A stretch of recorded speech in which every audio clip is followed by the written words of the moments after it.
నమస్కారం, నా పేరు మురళీ కృష్ణ. నేను అనగా గార్డెన్స్కి వచ్చి కంప్యూటర్ నేర్చుకుంటున్నాను. నేను ఒక పీపీటీ ప్రాజెక్ట్ చేశాను, అది మీకు చూపిస్తున్నాను. Chhatrapati Shivaji Maharaj.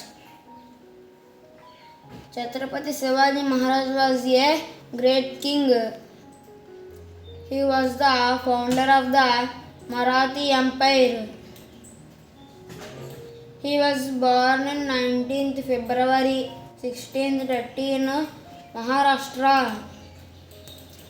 His father's name is Shivaji Bhosle.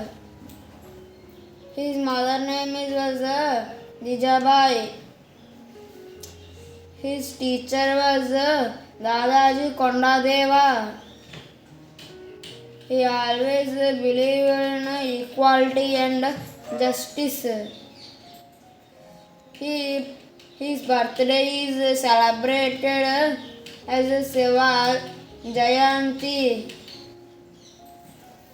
He died on 3rd April 1680.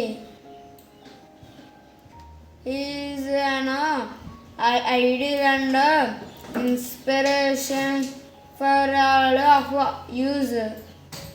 Thank you. నాకు ఈ అవకాశం ఇచ్చిన వాళ్ళందరికీ థ్యాంక్ యూ.